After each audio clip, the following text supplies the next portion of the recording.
నమో బుద్ధాయ. జై భీమ్, జై భారత్, జై సంవిధాన్. తథాగత భగవాన్ బుద్ధునికి మరియు పరమ పూజ్యులు బోధిసత్వ డాక్టర్ బాబాసాహెబ్ అంబేద్కర్కు ప్రణామాలు తెలియజేస్తున్నాను. ఈ బహుజన యుద్ధబేరి యూట్యూబ్ ఛానల్కు స్వాగతం పలుకుతున్నాను. ఈ బహుజన యుద్ధబేరి యూట్యూబ్ను సబ్స్క్రైబ్ చేయండి, షేర్ చేయండి, అందరికీ తెలియజేస్తారని విజ్ఞప్తి చేస్తున్నాను. ఈరోజు ఒక భావజాలం, ప్రజలు అనుసరించే, నమ్మి ప్రగాఢంగా విశ్వసించి ఆ భావజాలాల్లో ప్రయాణించే వ్యక్తులు తమను తాము ఒకసారి క్రాస్ చెక్ చేసుకుంటే వారు అనుసరిస్తున్న భావజాలం సరైనదా కాదా అనే విషయాలు క్షుణ్ణంగా తెలుసుకొని అది తనకు, తన సమాజానికి, అలాగే మానవాళికి ప్రయోజనకారిగా ఉంటే దాన్ని అనుసరించవచ్చు. తనకు, తన సమాజానికి ఏమాత్రం ప్రయోజనం కాకుండా ఇతరులకు మాత్రమే ప్రయోజనం కలిగేటట్లు ఉంటే అది ఎంత మాత్రమును అనుసరించుకుంటాం మంచిది కాదు.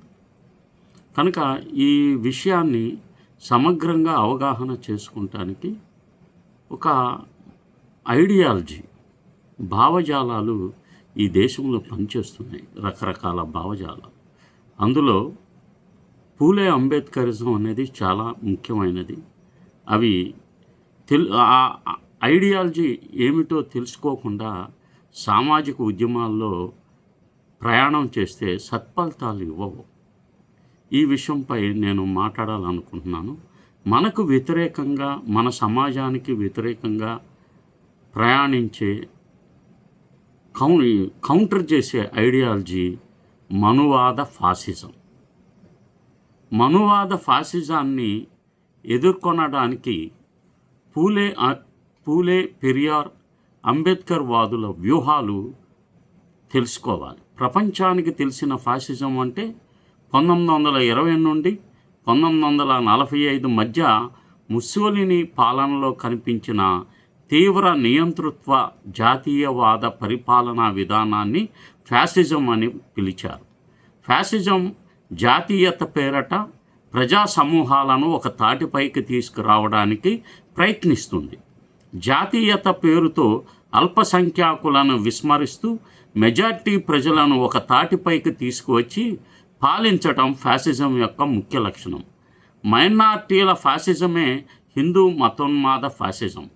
ప్రపంచానికి తెలియని మరో మతతత్వ ఫ్యాసిజం వేల సంవత్సరాలుగా భారతదేశంలో పాతుకుపోయింది.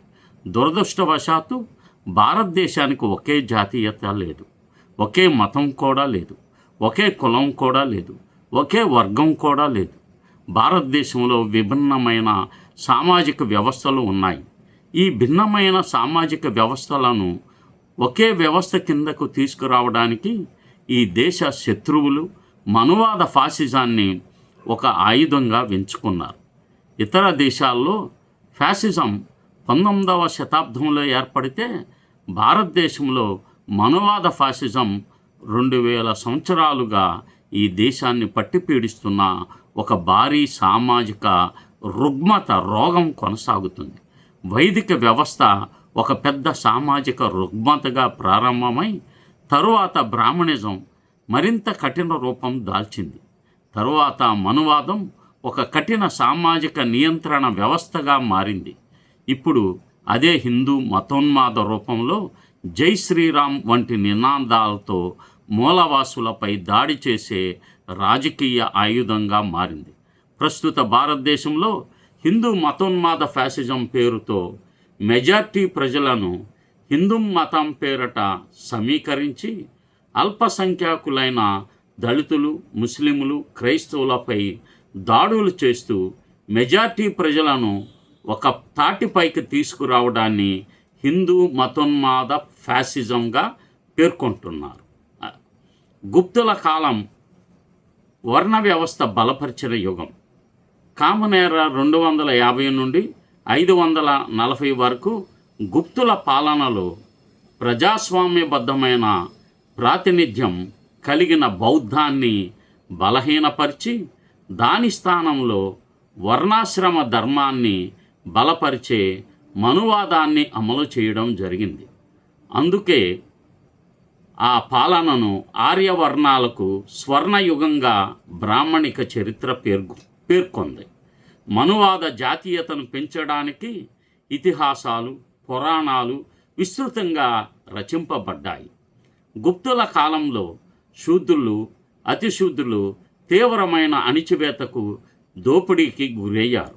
ఇప్పటికీ అనేక మంది శూద్రులు మనువాదం కేవలం ఎస్సీ ఎస్టీలను అణచడానికి మాత్రమే ఉందని భావిస్తారు. కానీ వాస్తవానికి శూద్రులపైనే ఉంది అది. అయితే బ్రాహ్మణిక వ్యవస్థలో శూద్రుల స్థానం కూడా ఆధిపత్య కులాల కిందనే ఉంటుంది. ఈ నేపథ్యంలో టీటీడీ చైర్మన్ పదవిపై వచ్చిన వివాదాలను కొందరు ఉదాహరణగా చూపిస్తూ బ్రాహ్మణిక ఆధిపత్య భావజాలం ఇంకా కొనసాగుతుందని విమర్శిస్తున్నారు. అశోకుడి కాలం జ్ఞాన వికాసం. అశోక్ సామ్రాట్ పరిపాలనలో విజ్ఞాన శాస్త్రం, విద్య, తర్కబద్ధమైన ఆలోచనలకు ప్రాధాన్యం పెరిగింది. నలంద, తక్షశిల వంటి విశ్వవిద్యాలయాలకు విదేశాల నుండి కూడా విద్యార్థులు వచ్చి విద్యాభ్యాసం చేశారు. బౌద్ధ ప్రభావంతో వైద్యం, ఖగోళ శాస్త్రం, తత్వశాస్త్రం అభివృద్ధి చెందాయి. ఈ అభివృద్ధిని గుప్తుల కాలానికి ఆపాదిస్తూ స్వర్ణయుగం అని పేర్కొనడం చారిత్రాత్మకంగా వివాదాస్పదమని విమర్శకులు చెబుతున్నారు. బాబాసాహెబ్ అంబేద్కర్ గుప్తుల పాలనను చీకటి యుగంగా అభివర్ణించిన సందర్భాలు ప్రస్తావించబడ్డాయి.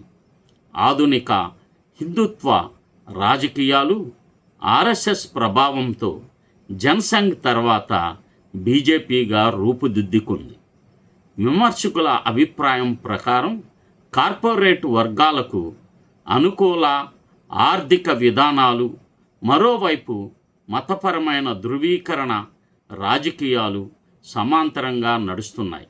జై శ్రీరామ్, భారత్ మాతకి జై, జై హింద్ వంటి నినాదాలపై కూడా వివిధ వర్గాల నుండి భిన్నమైన అభిప్రాయాలు వ్యక్తమవుతున్నాయి.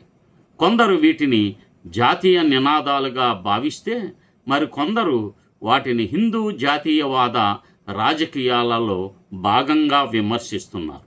భారత రాజ్యాంగంలో ఇండియా దట్ ఈస్ భారత్ అని పేర్కొనబడింది.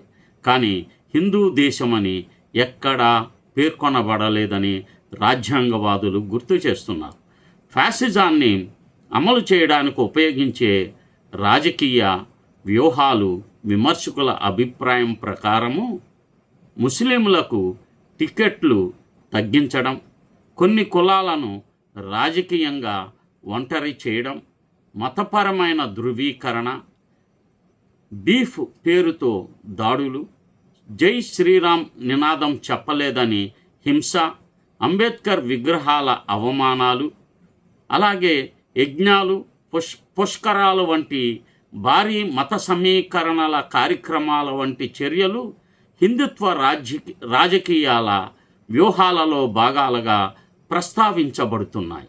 ఉత్తరప్రదేశ్లో అమలైన సామాజిక విభజన వ్యూహం ఉత్తరప్రదేశ్లో బీసీలు, ఎస్సీలు ఐక్యంగా రాజ్యాధికారం సాధించకుండా non Yadav, non Jatav, non Muslim వంటి సామాజిక విభజన వ్యూహాలు అమలు చేశారు. అది బీజేపీ చేసింది. వాస్తవానికి యాదవులు హిందువులే అయినప్పటికీ వారిని వేరు చేసి రాజకీయ వ్యూహం ద్వారా సమాజాన్ని బీజేపీ విభజించారు. నినాదాలు రాజకీయాలు. జై ఏకలవ్య, జై సేవాలాల్, జై మాల, జై మందకృష్ణ మాదిగ వంటి వేరువేరు గుర్తింపు నినాదాలు ఉద్యమాలను విభజించే ప్రమాదం ఉందని అందరూ ఆందోళన వ్యక్తం చేస్తున్నారు. అదే సమయంలో జై భీమ్ అనే నినాదం ఒక విశాల బహుజన సామాజిక న్యాయ నినాదంగా అందరూ భావిస్తున్నారు ప్రపంచవ్యాప్తంగా. వారి అభిప్రాయం ప్రకారం ఆ నినాదంలో మహాత్మా జ్యోతిరావు పూలే, తథాగత భగవాన్ బుద్ధుడు, పెరియార్, అంబేద్కర్, కాన్షీరాం వంటి సామాజిక విప్లవకారుల ఆలోచన స్ఫూర్తి ఉంది. యువత, మిలిటెంట్ సంస్థలు, నైతిక సంక్షోభం విమర్శకుల అభిప్రాయం ప్రకారం కొన్ని మిలిటెంట్ సంస్థలు యువతను మతపరమైన ఉద్రేకంతో సమీకరిస్తూ వారిలో విమర్శనాత్మకమైన ఆలోచనను తగ్గించే విధంగా చేస్తున్నారు. ఈ నేపథ్యంలో యువతలో నైతిక విలువలు పెంపొందించడం, మద్యపాన వ్యతిరేక ఉద్యమాలు, శారీరక దృఢత్వం, కర్రసాము, మార్షల్ ఆర్ట్స్ వంటి శిక్షణ వంటి అంశాలు అవసరమని సామాజిక ఉద్యమకారులు చెబుతున్నారు. బహుజన ఐక్యత ప్రతివ్యూహం ఆర్ఎస్ఎస్లో ఏమంటుందంటే, హిందువులం బంధువులం అనే మెజార్టీ సిద్ధాంతాన్ని ప్రచారం చేస్తే దానికి ప్రతిగా బీసీ, ఎస్సీ, ఎస్టీ, మైనార్టీల మధ్య బలమైన ఐక్యత అవసరమని నేను తెలియజేస్తున్నాను. దానికి కారణం వన్ బ్లడ్ వన్ రేస్ అనే మూల నివాసి సిద్ధాంతాన్ని శాస్త్రీయంగా ప్రజల్లోకి తీసుకెళ్లాలని సూచిస్తున్నాము. గ్రామీణ మహిళలు కూడా బుద్ధుడు, పూలే, అంబేద్కర్ ప్రజల కోసం ఎలా పనిచేశారో అర్థమయ్యేలాగా చెప్పాలని తెలియజేస్తున్నాం. వ్యక్తిగత ఆరాధన వర్సెస్ భావజాలం యొక్క వ్యక్తి ఆరాధన ఉద్యమాలను బలహీనపరుస్తుందని తెలియజేస్తున్నాం. ఫ్లెక్సీలు, పోస్టర్లు, వ్యక్తిగత కీర్తి రాజకీయాల కంటే భావజాలం ముఖ్యమని తెలియజేస్తున్నాను. ఆర్ఎస్ఎస్కు వ్యక్తుల కంటే సిద్ధాంతమే ముఖ్యమైతే బహుజన ఉద్యమాల్లో మాత్రం వ్యక్తిగత ప్రాధాన్యత ఎక్కువ అవుతుంది. దయచేసి వ్యక్తిగత ప్రాధాన్యత తగ్గించండి. బహుజన నాయకత్వం వ్యక్తిగత ప్రయోజనాలకే పరిమితం కాకుండా సామాజిక విముక్తి దిశగా పయనించాల్సిన అవసరం ఉంది. గత దశాబ్దాలుగా విభజనల వల్ల దళిత బహుజన సమాజం నష్టపోయింది. ఆ పరిస్థితిని మార్చగలిగితే మనువాద ఫాసిజాన్ని సమర్థవంతంగా ఎదుర్కొనగలము. ఈ అంశంపైన యువత ప్రత్యేకమైన దృష్టి పెట్టి ఎస్సీ, ఎస్టీ, బీసీ, మైనార్టీలు వన్ బ్లడ్ వన్ రేస్, ఒకే జాతి ఒకే రక్తానికి చెందిన మనము బుద్ధుడు, మహాత్మా జ్యోతిరావు పూలే, పెరియార్, బాబాసాహెబ్ అంబేద్కర్, కాన్షీరాం వారసులమని అందరూ భావించిన నాడు ఈ మనువాద ఫాసిజాన్ని ఈ దేశంలో లేకుండా మనం వెళ్ళగొట్టవచ్చు. ఆ అంశంపై దృష్టి సాధిస్తారని తెలియజేస్తూ నమో బుద్ధాయ, జై భీమ్, జై భారత్, జై సంవిధాన్. ఈ బహుజన యుద్ధవేరు యూట్యూబ్ ఛానల్ను సబ్స్క్రైబ్ చేయండి, షేర్ చేయండి, అందరికీ తెలియజేస్తారని విజ్ఞప్తి చేస్తున్నాను.